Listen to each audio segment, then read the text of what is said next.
গত কয়েকদিন ধরেই ব্লাড ব্যাংকগুলির বিরুদ্ধে সামনে আসছিল ভুরি ভুরি অভিযোগ। এমনকি দান করা রক্ত ভিন রাজ্যে পাচারের অভিযোগ অবধি উঠেছিল। এই প্রেক্ষাপটে এবার কড়া পদক্ষেপ নিল স্বাস্থ্য ভবন। নির্দেশিকা জারি করে জানিয়ে দেওয়া হলো, স্বাস্থ্য দপ্তর এবং কেন্দ্রীয় স্বাস্থ্য মন্ত্রককে না জানিয়ে বিপুল পরিমাণে রক্ত প্লাজমা বিক্রি করা যাবে না। সরকারি ও বেসরকারি সমস্ত ব্লাড ব্যাংকের বাল্ক ট্রান্সফারের উপর নজরদারি চালাতে পুরনো গাইডলাইনও মনে করিয়ে দিয়েছে স্বাস্থ্য ভবন, যেখানে বলা হয়েছে রক্ত এবং প্লাজমা বাল্ক ট্রান্সফার করতে হলে অন্তত 7 দিন আগে জানাতে হবে স্বাস্থ্য ভবনকে।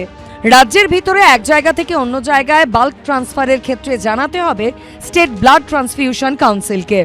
ভিন রাজ্যে রক্ত এবং প্লাজমা বাল্ক ট্রান্সফার করতে হলে জানাতে হবে ন্যাশনাল ব্লাড ট্রান্সফিউশন কাউন্সিলকে। রক্তের কালোবাজারি রুখতে কড়া পদক্ষেপ নিল স্বাস্থ্য ভবন।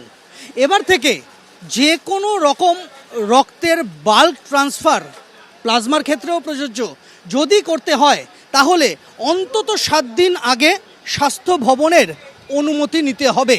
একদম নির্দিষ্ট করে পুরনো যে অতীত গাইডলাইন রয়েছে সেই গাইডলাইন আরও একবার স্মরণ করিয়ে দেওয়া হলো সমস্ত বেসরকারি এবং সরকারি ব্লাড ব্যাংকগুলিকেও। কোন ব্লাড ব্যাংক থেকে রক্ত পাঠানো হচ্ছে, মোট কত ইউনিট রক্ত পাঠানো হচ্ছে, এর মধ্যে কোন গ্রুপের কত ইউনিট রক্ত রয়েছে, এক্সপায়ারি ডেট কবে, তথ্য দিতে নির্দিষ্ট ফরম্যাট তৈরি করে দেওয়া হয়েছে স্বাস্থ্য ভবনের তরফে।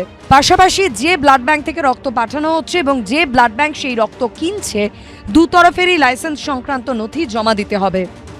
যেটা নিয়মের মধ্যে সমস্ত কিছু থাকা উচিত।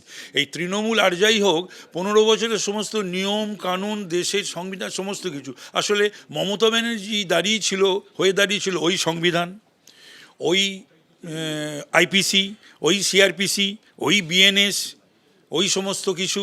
তো সুতরাং সেটা করতে গিয়ে যা হওয়ার হয়েছে, সর্বনাশ হয়েছে পশ্চিমবাংলার। রক্ত নিয়ে যারা ব্যবসা করেছে তাদের বিরুদ্ধে যে সরকার, যে দলের সরকার যখন হোক, যে কড়া পদক্ষেপ নেবে পূর্ণ সমর্থন। আমার মতো যারা রক্তদাতা আছেন তারা কেউ রক্ত দিলাম এবং সেই রক্তটা আমরা দিচ্ছি একটা সদিচ্ছা নিয়ে, কিন্তু সেই রক্তটা নিয়ে তারা বাইরে বিক্রি করছে, কঠোরতম ব্যবস্থা নেওয়া উচিত।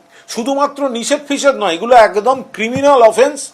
একেবারে এটার সঙ্গে যতগুলো ধারা, এটা এক ধরনের প্রতারণা, একেবারে ফৌজদারি মামলাও। যে ব্লাড ব্যাংকের কাছে রক্ত যাবে, স্ট্যাম্প সই সহ আবেদনপত্র তাদেরকেও পূরণ করতে হবে বলে নির্দেশ দেওয়া হয়েছে স্বাস্থ্য ভবনের তরফে। সন্দীপ সরকারের রিপোর্ট, এবিপি আনন্দ।